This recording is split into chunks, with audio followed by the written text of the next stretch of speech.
রামকৃষ্ণের গল্প শোনো। গল্পের নাম কবিরাজ। মন্টু ছোট ছেলে, বয়স তার 10 কি 12। কি যে তার অসুখ হয়েছে, যা খায় কিছু হজম হয় না।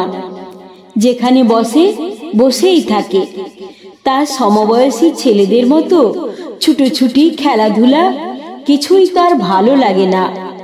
শরীর দিন দিন শুকিয়ে একেবারে যেন কাঠ হয়ে যাচ্ছে।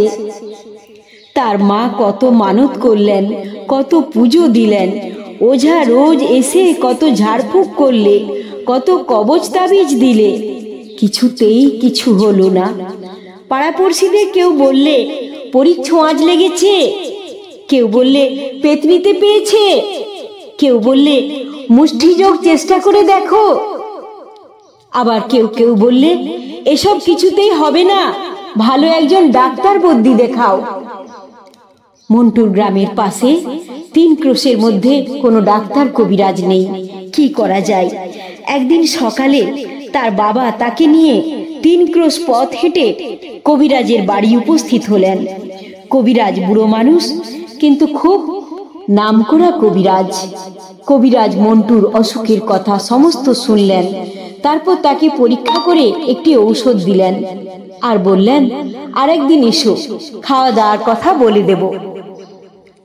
মন্টুর বাবা বললেন, কবিরাজ মশাই, আমার বাড়ি এখান থেকে 3 ক্রোশ, আর এই ছেলেকে নিয়ে আসাও বড় কষ্টকর।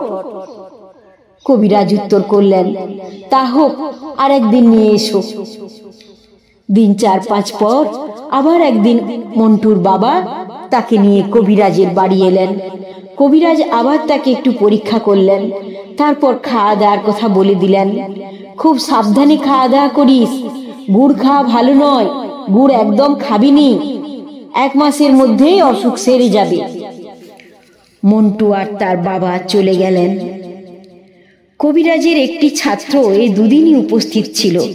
কবিরাজের কথা শুনে তার মনে এক প্রশ্ন হলো। সে কবিরাজকে জিজ্ঞেস করলে, মশাই, খাওয়া দাওয়ার কথাটা কি আর প্রথম দিন বলতে পারতেন না? এ দুটি কথার জন্য মিছিমিছি এ রোগা ছেলেকে 3-6 ক্রোশ পথ হাঁটালেন। কবিরাজ বললেন, না হে, এর মানে আছে। সেদিন আমার ঘরে অনেকগুলো গুড়ের নাগরি ছিল। সেদিন যদি আমি তাকে গুড় খেতে নিষেধ করতুম, সে আমার কথা বিশ্বাস করতে পারত না। ভাবত কবিরাজের ঘরে এতগুলো গুড়ের নাগরি, নিশ্চয়ই কবিরাজ গুড় খায়, তাতে দোষ হয় না, আর আমি খেলেই দোষ। পরদিনই সমস্ত নাগরি এ ঘর থেকে সরিয়েছি, এখন আমার কথায় বিশ্বাস হবে।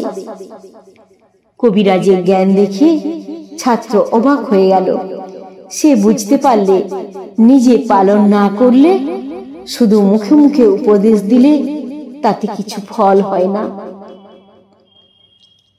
শুনলে তো, নিজে আচরণ করতে হবে অপরকে শেখানোর আগে। অনেক ভালো থেকো তোমরা।